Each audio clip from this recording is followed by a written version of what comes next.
Hello dear students, welcome back. कैसे हो आप सब? तो चलिए आज कुछ बातें करते हैं कि सिलेबस रिड्यूस हुआ है, आपका टॉपिक भी हट गया है और कुछ कुछ चैप्टर भी आपका डिलीट हो गया है। तो क्या हमें खुश होना चाहिए या फिर कुछ हमें सोचना भी चाहिए? खुश भी होइए और थोड़ा सा सोचिए भी। अब सोचें क्या और किस पे खुश हो जाए। देखिए, तो आप जैसे हटा दिया पीएमआई, क्या उससे क्वेश्चन आता था? मेरे हिसाब से तो नहीं आता था।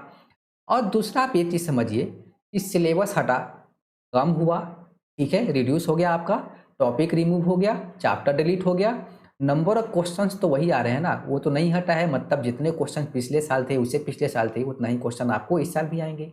ठीक है, तो कहने का मतलब है कि जो हट गया, जैसे एग्जाम्पल आप लीजिए, मैथमेटिकल रीजनिंग हट गया। अब उसका क्वेश्चन तो ऐसे भी टफ नहीं होता था, क्वेश्चन आसान होता था, हालांकि सभी कर लेते थे। ऐसा नहीं है कि एक दो करता था, मैक्सिमम स्टूडेंट प्रॉब्लम सॉल्व कर लेते थे क्योंकि बहुत ही इजी था और उसको एग्जाम से एक दो महीना पहले ही लोग पढ़ते थे, स्टूडेंट पढ़ते थे और क्वेश्चन सॉल्व भी होता था। वो हट गया तो अब एक क्वेश्चन उससे आता था और वो अब एक क्वेश्चन तो नहीं आएगा, लेकिन अब वो एक क्वेश्चन किसी दूसरे चैप्टर से आएगा। और कहीं वो चैप्टर क्या होने वाला है आपको पता है, हमें पता है? नहीं, बिल्कुल नहीं। अब वो कैलकुलस से हो सकता है, अलजेब्रा से हो सकता है, आपके पास कॉनिक सेक्शन से हो सकता है, सर्कल से हो सकता है, स्ट्रेट लाइन से हो सकता है। ठीक है, आप सपोज करो आपका कैलकुलस से आ गया एरिया बाउंडेड बाय कर्व। अब जिनका एरिया वीक है वो तो गए। तो इस टाइप से भी सोचना पड़ेगा आपको। थ्री डायमेंशनल इजी कर दिया, ठीक है, हार्ड लगता था स्टूडेंट को, इजी कर दिया। सिर्फ उस वो लाइन आ रखा है। अब लाइन के क्वेश्चन तो इजी होता है और इसके साथ जब प्लेन आता था तभी क्वेश्चन का कुछ लेवल बनता था। और लाइन प्लस प्लेन का क्वेश्चन ढंग का होता था, कहने का मतलब है अच्छा होता था। को प्लेनर हटा ही दिया, सब तो हटा ही दिया। और इससे क्वेश्चन कितने आते थे? तो दो क्वेश्चन तो आता ही आता था, बहुत ही वेटेज वाला चैप्टर है। ठीक है, अब मेरे हिसाब से अब प्लेन हटने से अभी क्वेश्चन दो मेरे ख्याल से नहीं पूछेगा, क्योंकि एक लाइन छोटा सा जो है आपके पास कॉन्सेप्ट है, उससे क्वेश्चन डिफिकल्ट बनता ही नहीं है। तो दो क्वेश्चन डालेगा क्या? अगर डाल दिया तब तो बहुत बढ़िया बात है, नहीं डालेगा तो अब इसका एक क्वेश्चन किस चैप्टर से? सीक्वेंस सीरीज से, जो आपको इजी लगता है, हालांकि उसमें भी कुछ चीज़ें हटा दिया है। ठीक है, या फिर ट्रेगो से, या फिर कैलकुलस से, कैलकुलस में डेफिनेट से, या फिर किस से पूछ रहा है, पूछेगा वो इंटीग्रेशन से पूछेगा क्या? तो ये भी ध्यान देना होगा कि भाई जो हटा उसके जो क्वेश्चन इजी थे वो दूसरे चैप्टर से आएंगे और वही चैप्टर तो नहीं जो मुझे हार्ड लगता है। तो इस तरह से भी आपको सोचना पड़ेगा, क्योंकि number of questions physics chemistry math में सेम ही रहने वाला है। और दूसरा ऐसे भी सोचिए कि जो एडवांस का सिलेबस इतना रिड्यूस करेगा इसकी गारंटी नहीं है, और नहीं भी करेगा मेरे ख्याल से, इतना ज़्यादा रिड्यूस नहीं करेगा, थोड़ा बहुत कर दे क्योंकि वो इंडिपेंडेंट है। ठीक है ना, वो आपका हित और अहित दोनों सोचता है, जो आपके फेवर में होता है ना वही डिसीजन वो लेता है, चाहे आपको हार्ड लगे या फिर आपको प्रॉब्लम हो। ठीक है ना, जो डिसीजन सही है वही वो करता है। बस मेंस का भी बात हो रहा है, जैन अटेम्प्ट में बहुत कम टाइम बचा है, तो खुश भी होइए लेकिन अच्छे से प्लानिंग के साथ आप प्रिपरेशन कीजिए। देखिए, प्लानिंग जरूरी है कोई भी काम करने के लिए। विदाउट प्लान आप करोगे तो आप ऐसे हवा हवाई तीर चलाते रहोगे तो कहीं निशान रहेगा, कहीं नहीं रहेगा। तो प्लान जरूरी है और उसके साथ आपका प्रैक्टिस भी जरूरी है। प्लान करोगे, सिर्फ प्लान करते रहोगे, एग्जाम से एक दो महीना पहले पढ़ोगे, तो एग्जाम निकलेगा क्या? बिल्कुल भी नहीं निकलेगा। प्लान आप कर रहे हो पूरा साल भर, प्रैक्टिस नहीं है तो भी नहीं निकलेगा। प्लान प्लस प्रैक्टिस, ठीक है ना, दोनों के साथ आप करोगे ना तभी आपका एग्जाम क्लियर होगा, वो भी अच्छे रैंक के साथ। इस चीज को भी ध्यान देना है। ठीक है, सिर्फ मोटिवेशनल वीडियो या फिर मोटिवेट होने से भी एग्जाम नहीं निकलता। ठीक है, जिनका एम अगर रखा है उन्होंने, जिनका 8वीं से या फिर 7वीं से, 9th से, 10th से जिन्होंने एम बना रखा है कि मुझे जेई मेंस क्वालिफाई करना है, जेई एडवांस क्वालिफाई करना है, या फिर और एग्जाम्स के लिए भी, एवरी एग्जाम्स के लिए जिनका एम मतलब सटीक है कि मुझे एक करना है तो करना है, उनको मोटिवेट होने का जरूरत ही नहीं पड़ता। हाँ, कभी कभी एक आध बार होता है स्टूडेंट से, जैसे कोई एग्जाम दिया, लाइक मॉक टेस्ट दिया किसी इंस्टीट्यूट का, कोई टेस्ट सीरीज ज्वाइन रखा है तो उसमें थोड़ा सा कम नंबर आया तो फीलिंग होता है कि भाई लगता है कि नहीं निकल पाएगा। तो कभी कभार होता है, ऐसा नहीं कि बार बार आप डीमोटिवेट होते रहो, स्ट्रेस लेते रहो और फिर भी आप प्रिपरेशन करते रहो। तो एग्जाम में तो ऐसे भी आपका टाइट फीस होने वाला है, क्योंकि नहीं निकलेगा। इतना ईजी एग्जाम भी नहीं है और इतना टफ भी नहीं है, ये भी आपको मानना है। तो इजी भी नहीं है, टफ भी नहीं है, लेकिन इजी इसको बनाया जा सकता है। प्लान कीजिए, प्रैक्टिस कीजिए। जितना ज़्यादा क्वेश्चन पे प्रैक्टिस रहेगा उतना ही आपको एग्जाम्स में फायदा होगा। एग्जाम्स में जैसे ये क्वेश्चन देखिए, जे एडवांस का क्वेश्चन है, इसके एग्जाम में देख के आप सोचोगे क्या कि क्या किया जाए? ऐसे बैठकर सोचेंगे तो क्वेश्चन सॉल्व हो जाएगा क्या? अगर नहीं बनाना तो अगला जो क्वेश्चन जो आपसे सॉल्व होने वाला है ना वो भी आपसे सॉल्व नहीं होगा, इतना प्रेशर होता है। 3 घंटा में आपका पूरा लाइफ डिफाइन होता है। मतलब ये भी बात नहीं है कि वो 3 घंटा में लाइफ आपका डिफाइन हो जाता है, क्योंकि एक एग्जाम है, नहीं निकलेगा निकलेगा वो अलग मैटर हो जाता है। लेकिन अब भाई 4 साल से मेहनत कर रहे हैं तो थोड़ा बहुत ही दुख तो होता है ना जब एग्जाम्स नहीं होता है, ठीक है। और ये हम गलती करते रहते हैं पूरे साल 2 साल, लास्ट का 2 महीना बचेगा तो पढ़ लेंगे। नहीं भाई, ऐसे नहीं निकलेगा। आप ये समझ लो ना कि जो आपका कॉम्पिटिटर है ना वो कभी भी इन सब बातों का ख्याल भी माइंड में नहीं आने देता। वो निरंतर मतलब रेगुलर प्रैक्टिस करते रहता है, तभी जाके उसको सफलता मिलता है साल 2 साल का। ऐसा नहीं है कि लास्ट में। और हमेशा सिर्फ आप इजी क्वेश्चन पे ही प्रैक्टिस करोगे तो भी आपका बात नहीं बनेगा। ऐसा नहीं है कि डायरेक्ट हार्ड क्वेश्चन जो टफ क्वेश्चन है उस पर जंप करे। आप जाइए बिल्कुल लेवल 1 से लेकिन लेवल 3 तक, मतलब कहने का मतलब है आप टफ क्वेश्चन तक पहुंचिए और देखिए, अपने आप को जज करते ही और अपने आप को जज हमेशा करते रहिए कि भाई कितना क्वेश्चन हो रहा है। इसलिए लोग स्टूडेंट्स मॉक टेस्ट ज्वाइन करते हैं, ठीक है। और सक्सेस का एक ही मंत्र है, प्लानिंग एंड प्रैक्टिस। तीनों चैप्टर पे इक्वल आपको टाइम देना है। हाँ, 19-20 हो सकता है, लेकिन एक चीज़ और भी फैक्ट है ना, आपको रिजल्ट जैसे अब क्या कहा जाता है मैथ में कैलकुलस, तो कैलकुलस अकेला रिजल्ट देने के लिए काफ़ी है, लेकिन आपको अच्छे रैंक के लिए दूसरे चैप्टर पे भी तो जाना पड़ेगा ना। इसी तरह 3 जो आपके पास सब्जेक्ट है, फिजिक्स केमिस्ट्री मैथ, जिनका फिजिक्स और केमिस्ट्री स्ट्रॉन्ग है, वो केमिस्ट्री 19-20 रहता है ना तो चला लेते हैं। ऐसा नहीं है, तीनों किसी किसी का ही स्ट्रॉन्ग होता है और जिनका स्ट्रॉन्ग होता है वो टॉपर ही होता है, ऐसा नहीं है। लेकिन आपको एटलीस्ट 2 जो सब्जेक्ट है ना वो स्ट्रॉन्ग रखना पड़ेगा, ठीक है ना। उसमें चैप्टर आपको स्ट्रॉन्ग रखना पड़ेगा। जैसे मैथ में, मैं मैथ की बात करूंगा क्योंकि मैं मैथ पढ़ाता हूँ। तो जैसे कैलकुलस, तब कैलकुलस अगर आपका अच्छा लगता है तो कैलकुलस के जितने भी क्वेश्चन आते हैं, जैसे मान लो कि 9-10 क्वेश्चन आ गए, 8 क्वेश्चन आ गए, तो 8 में से कम 6 तो बनना चाहिए ना। अब ऐसा नहीं कि हमने पूरा टाइम कैलकुलस पे दिया है और कैलकुलस से जब क्वेश्चन आया 8 क्वेश्चन तो उसमें हम 2 ही कर पा रहे हैं, तो भी आप गए। तो इस टाइप से ही आपका प्रिपरेशन होना चाहिए। 2 सब्जेक्ट आपको स्ट्रॉन्ग रखना है। अब या तो फिजिक्स केमिस्ट्री हो, फिजिक्स मैथ हो, ठीक है ना। और मैथ के बगैर तो कुछ काम ही नहीं बनता, मैथ तो आपको रखना ही पड़ेगा। या फिर थोड़ा मैथ 19-20 है तो फिजिक्स केमिस्ट्री रखिए, जैसा हो। केमिस्ट्री का तो ऐसे भी सिलेबस इतना कम कर दिया, इनऑर्गेनिक ही पूरा हटा दिया। तो अब इनऑर्गेनिक या तो इजी इजी होता था, रटने वाला था, ठीक है, तो कोई बात नहीं। तो प्लानिंग कीजिए, प्रैक्टिस कीजिए, नंबर ऑफ क्वेश्चंस खूब सॉल्व कीजिए। जितना क्वेश्चन सॉल्व करोगे उतना ज़्यादा आपको हेल्प मिलेगा एग्जाम क्रैक करने में। तो देखिए, लिमिट्स का क्वेश्चन हम लोग 2 डिफरेंट मेथड से करने वाले हैं। ये एडवांस का क्वेश्चन है, लेकिन देखिए सबसे पहले क्या क्या हम सोच सकते हैं।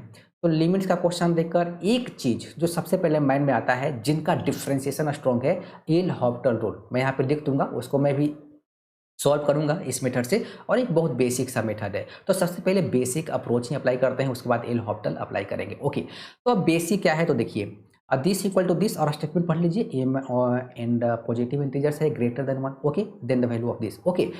तो आप देखिए क्वेश्चन यहाँ से ही स्टार्ट करते हैं, ऑब्वियस सी बात है यहीं से स्टार्ट करेंगे। तो देखिए मैं लिखता हूँ यहाँ से, ध्यान से देखिएगा, लिमिट अल्फा टू 0, ठीक है, एंड ई टू। आप क्वेश्चन को कैसे प्रोसीड करें, क्या कोई फॉर्मूला आपके माइंड में आ रहा है? तो ये ई टू द पावर देखकर एक फॉर्मूला तो माइंड में आया होगा, limit X to 0 E to the power X minus 1 divided by X which is equal to कितना होता है, 1 होता है, ठीक है। तो ई टू द पावर ये तो दिख गया, यहाँ पे ई दिख रहा है और यहाँ पे अब ई को हटाना है, यानी कि 1 आना चाहिए क्या। तो ऐसे क्वेश्चन ना आर डी शर्मा में क्लास 11th में भी है, बहुत क्वेश्चन मिलेगा इस टाइप का प्रॉब्लम। तो सबसे पहले इन दोनों में से ई कॉमन ले ले, ठीक है। तो ई कॉमन लेने के बाद यहाँ पे हो जाएगा e to the power cos bracket alpha to the power this. अब चूंकि यहाँ पे डिवाइडेड बाई ई करेंगे, दोनों का बेस इक्वल है, ई टू द पावर 1 था तो यहाँ पे डायरेक्ट -1 कर दूँ एक्सपोनेंट रूल से, ठीक है। एंड देन -1 डिवाइडेड बाई यहाँ पे हो जाएगा alpha to the power this which is equal to -e/2, right, ठीक है, ओके। अब देखिए ये फॉर्मूला ही तो अप्लाई करने के लिए अभी ये किया। अब इसके साथ क्या होना चाहिए, तो यहाँ पे एक्स है तो यहाँ पे भी एक्स दिख रहा था, यानी कि ये पूरा पार्ट मुझे नीचे डिनोमिनेटर में दिखना चाहिए। तो नहीं है तो दिखाते हैं इसको, मल्टीप्लाई डिवाइड करके E bracket E to the power, यहाँ पे लिखेंगे cos alpha to the power n -1 and then -1 divided by, यहाँ पे लिख लेंगे cos alpha to the power this -1, ठीक है, इसको ऐसे और इनटू, अब इतना से मैंने डिवाइड किया है तो इतना से मल्टीप्लाई भी कर लेता हूँ, दिस -1, ठीक है। एंड यहाँ पे मेरे पास था alpha to the power this which is equal to -e/2, right, ठीक है। अब देखिए ये पार्ट, ये वाला पार्ट कितना हो जाएगा, 1 हो जाएगा, ठीक है ना। तो यहाँ पे मेरे पास हो जाएगा लिमिट अल्फा टू 0, ये हो जाएगा मेरे पास ई। अब देखिए कांस्टेंट है, इसको बाहर लिख दूँ क्या, ठीक है। अब बच गया 20 माइनस 30, तो अगर मैं माइनस कॉमन लूँ तो ये हो जाएगा मेरे पास 1 माइनस कॉस, और इसको अगर थीटा सपोज कर रहा हूँ 1 माइनस कॉस थीटा, फॉर्मूला कितना होता है 2 sine square alpha to the power this divided by 2, यही लिखोगे ना। एंड यहाँ पे हो जाएगा मेरे पास alpha to the power this which is equal to minus E upon 2, ठीक है। तो अब यदि माइनस बाहर कर दूँ माइनस ई, और यहाँ पे लिख लेंगे लिमिट, और यहाँ पे हो जाएगा अल्फा टू 0, एंड अब ये -2 भी बाहर कर दूं क्या, तो -2 भी यहाँ कर दिया, ये वाला पार्ट, ठीक है। तो अब यहाँ पे साइन स्क्वायर, इसको कैसे प्रोसीड करते हैं आपको पता है, sine this divided by this, और यहीं पे मैं कर लूँ alpha to the power N this, ठीक है, और इसका मैं स्क्वायर कर दूँ, तो यहाँ पे मुझे alpha to the power N this इसका करना पड़ेगा, और हाँ डिवाइडेड बाई मेरे पास alpha to the power A पहले से था, अब which is equal to minus E upon 2, ठीक है। तो लिमिट अल्फा टू 0, ये वाला पार्ट कितना हो जाएगा 1, क्योंकि limit x to 0 sine X upon X कितना होता है 1 होता है, फॉर्मूला अप्लाई कर दिया, ठीक है। तो अब मेरे पास आ गया -2e, एंड देन यहाँ पे लिखेंगे लिमिट अल्फा टू 0 लिखा, ठीक है। और ये तो हट गया, बच गया मेरे पास alpha to the power 2n, okay, alpha to the power 2n divided by 4 into alpha to the power m which is equal to minus E upon 2, right, ठीक है। आई थिंक यही बचेगा ना, alpha to the power m, ठीक है। सो कुछ गायब हो गया यहाँ से, ये पार्ट गायब हो गया, 2 हो गया, तो यानी कि माइनस ई अपॉन 2, देखो ध्यान से, limit alpha to the power 0, क्या बच गया मेरे पास, इसको मैं लिख सकता हूँ 2n and then minus m which is equal to minus E upon 2। अब देखिए यहाँ पे ये वैल्यू है, ये ऑलरेडी आ चुका है, कहने का मतलब ये वैल्यू है ना, ये इक्वल टू 1 आना चाहिए, ठीक है। और इक्वल टू 1 आने के लिए मतलब ये जो पावर है ये इक्वल टू 0 होना चाहिए, डेट मीन्स यानी कि 2n minus M equal to 0 करेगा तभी तो ये 1 आएगा, ठीक है। So 2n equal to m आ गया, so m upon n equal to 2 आ गया, देखो हमारा आंसर, ठीक है। सो कितना है मेरे पास, हाँ इन न्यूमेरिकल टाइप इंटीजर टाइप मान लीजिए क्वेश्चन था, तो इसका आंसर कितना आ गया 2 आ गया। अब इसको आप एल हॉपिटल से भी अप्लाई कर सकते हो, मतलब प्रो सॉल्व कर सकते हो। तो अब यहाँ पे लिखता हूँ मैं एल हॉपिटल रूल, ठीक है। डिफ्रेंसिएशन जिसका स्ट्रॉन्ग है वो तो एल हॉपिटल ही अप्लाई करते हैं, ठीक है। तो क्वेश्चन गिवन था मेरे पास लिमिट अल्फा टू 0, और क्वेश्चन में कंप्लीट लिख लूँ क्या, E to the power cos my, ठीक है, e to the power cos alpha to the power this minus e divided by alpha to the power m which is equal to minus E upon 2, ठीक है। अब सबसे पहले इधर simplify करते हैं, इधर तो लिखते चलिए आरएचएस वाले को, यानी कि यहाँ पे लिखेंगे हम लोग लिमिट अल्फा टू 0, डिफ्रेंशिएट करना स्टार्ट करें, उसके लिए एल हॉपिटल अप्लाई करने के लिए 0/0 फॉर्म, इन्फिनिटी बाई इन्फिनिटी, मतलब इंटरमीडिएट फॉर्म होना जरूरी है, इंटरमीडिएट फॉर्म होना आपके पास जरूरी है, राइट, ठीक है। तो अल्फा इक्वल टू यहाँ पे पुट करते हैं, तो cos 0 1 e to the power 1 e minus e 0, यानी कि यार बिल्कुल ये जो पूरा का पूरा जो फॉर्म है आपके पास ये 0/0 ऑलरेडी है, ठीक है। तो अप्लाई कर देते हैं, तो इसको डिफ्रेंशिएट करेंगे किसके रिस्पेक्ट में, तो differentiate with respect to alpha, और न्यूमरेटर एंड डिनोमिनेटर को हम लोग सेपरेटली डिफ्रेंशिएट करते हैं, एल हॉपिटल रूल यही बोलता है, ठीक है। तो यहाँ पे चेन रूल, तो ई टू द पावर हो जाएगा मेरे पास cos alpha to the power this, और इंटू कॉस का करेंगे तो माइनस साइन यहाँ पे ये हो जाएगा, और इसको ऐसे लिख लिया, और into alpha to the power n का n alpha to the power minus 1 minus e का कितना हो जाएगा 0, क्योंकि कांस्टेंट है, एंड डिवाइडेड बाई इसको करेंगे तो M alpha to the power यहाँ पे हो जाएगा M minus 1 which is equal to minus E upon 2, ठीक है, ओके।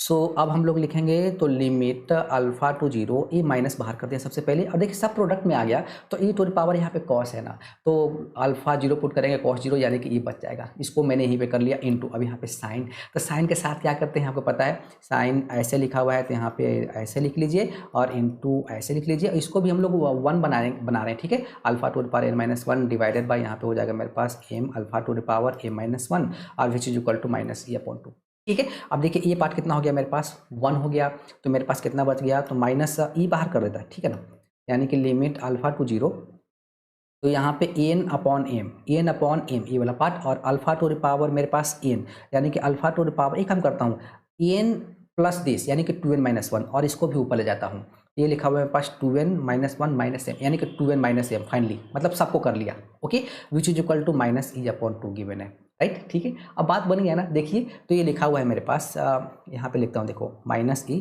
चलो ये क्वेश्चन तो मैंने ऑलरेडी इस पर वीडियो बना रखा है, यहीं पे कर देता हूँ। तो माइनस ई और इनटू यहाँ पे क्या लिखा हुआ है, एन अपॉन एम, यहाँ पे एन अपॉन एम, ठीक है। एंड यहाँ पे लिखा हुआ है लिमिट अल्फा टू 0, ठीक है। एंड कितना गिवन है, alpha to the power 2n minus M which is equal to minus E upon 2। देखो आंसर सिर्फ ये है ना, यानी कि अल्फा वाला पार्ट हटना चाहिए अगेन, यानी कि ये 1 होना चाहिए। ये 1 होने के लिए ये क्या होना चाहिए, आपके पास 0 होना चाहिए, यानी कि यहाँ पे लिखेंगे 2n minus 1 equal to 0, basic observation, यानी कि हम लिखेंगे M upon N equal to कितना हो जाएगा, 2 हो जाएगा। अब यहाँ से देखो तो माइनस ई इंटू इसको लिखेंगे 1 अपॉन में एम अपॉन एन, ठीक है। और यहाँ पे ये कितना हो गया मेरे पास, 1 हो गया, ठीक है। तो which is equal to minus E upon M upon N का वैल्यू कितना आ गया, minus E by two match कर गया ना, यानी कि एम अपॉन एन का वैल्यू 2 ही होना चाहिए। तो 2 डिफरेंट मेथड, क्या मेथड हो गया, मतलब कि आपके पास कोई और भी बेटर मेथड है तो आप मुझे कमेंट कीजिए। और कैसा लगा वीडियो, अगर वीडियो पसंद आया हो तो वीडियो को आप लाइक कीजिए, चैनल को सब्सक्राइब कीजिए। Thank you.